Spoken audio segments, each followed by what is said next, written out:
Salut à tous! Eh oui, nouvelle semaine pour notre challenge Zéro déchet. Il fait super beau, le ciel est bleu. Quoi de mieux que de profiter de son jardin? Eh ben, je vais vous parler de mon jardin. Quel meilleur moyen de ne pas faire de déchets avec son jardin, grâce à ses fruits, ses légumes ou ses plantes aromatiques qu'on peut y trouver. Je vous propose de faire la visite de mon jardin. Je vous rassure, je ne suis pas une grande jardinière, loin de là, vous allez très vite le voir. Mais en tout cas, ça m'évite de faire des déchets supplémentaires. Allez, à tout de suite!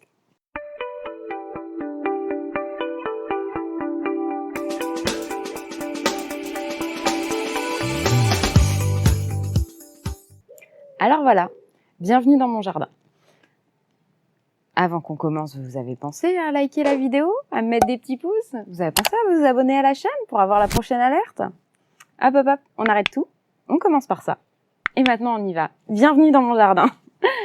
Donc, dans mon jardin, on va commencer par mes fruits. Ben oui, parce que ce soit les fruits, les légumes ou les plantes aromatiques, qu'est-ce qu'il y a de plus facile déjà de cuisiner et de se dire tiens, j'ai besoin de cette plante aromatique ou de ce légume et d'aller directement le chercher chez soi, dans son jardin. Ça évite de se déplacer, ça évite les transports pour aller les acheter, ça évite les contenants aussi, ça évite tout plein de déchets. Alors, qu'est-ce qu'il y a de plus pratique? Allez, on fait la petite visite de mon petit jardin. Donc ici, comme vous pouvez le voir, j'ai des poires. J'ai plusieurs poiriers chez moi.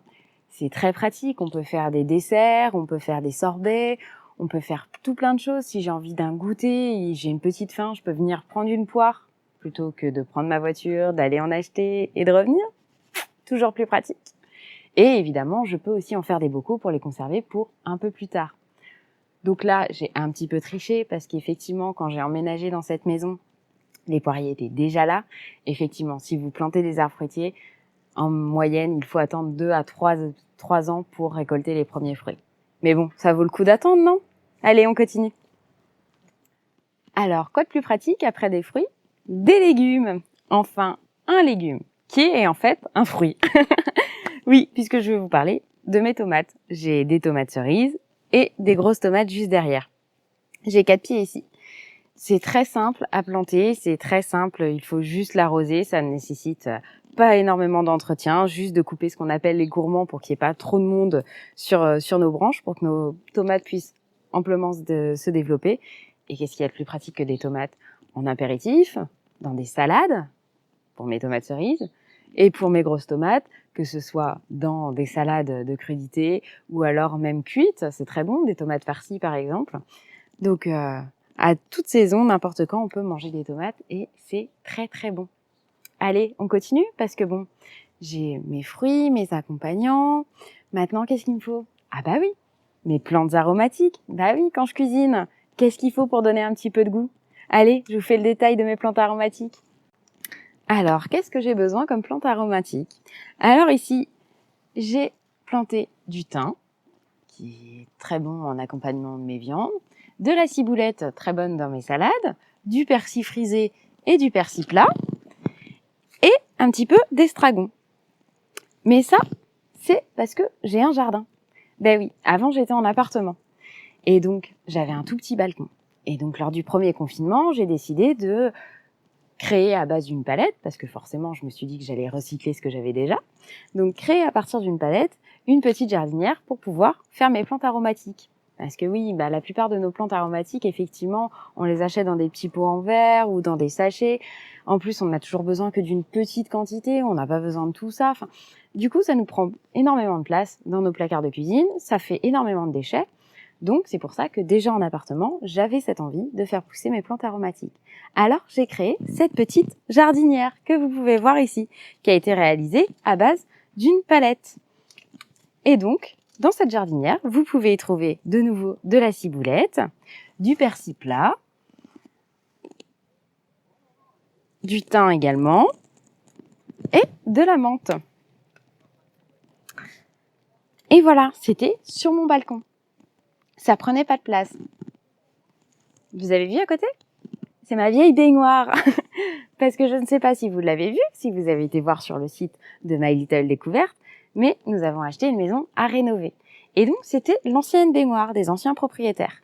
Comme on n'avait pas de cuve de récupération d'eau de pluie, qui est quand même dommage puisque quand on a un jardin, on a besoin d'arroser ou même des plantes à l'intérieur, du coup, on a mis l'ancienne baignoire pour récupérer l'eau de pluie, qui est très pratique. Du coup, ça nous permet de tout arroser.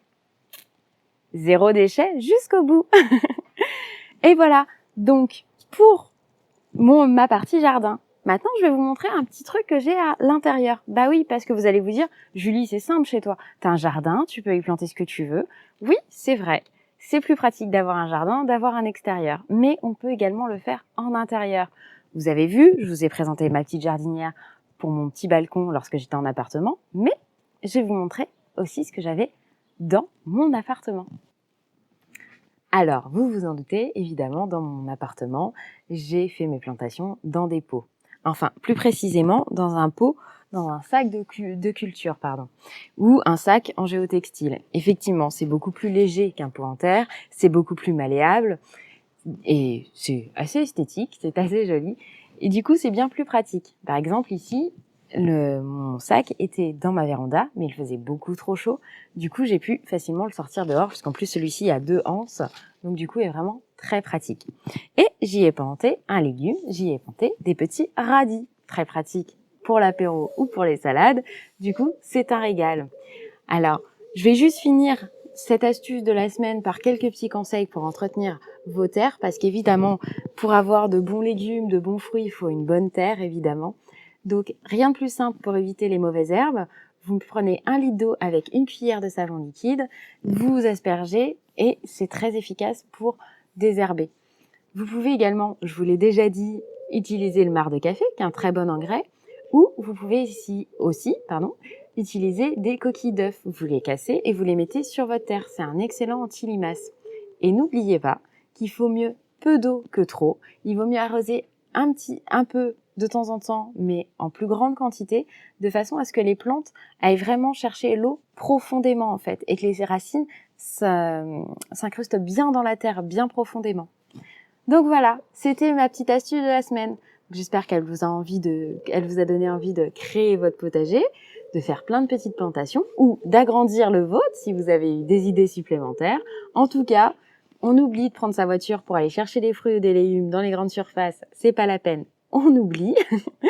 Et on va directement dans son jardin, sur son balcon ou dans son appartement. Mais on essaye au maximum de cultiver ses fruits, ses légumes ou ses plantes aromatiques, évidemment. Sur ce, je vous laisse. Je vous dis à la semaine prochaine et je vous fais plein de gros bisous. Ciao, ciao!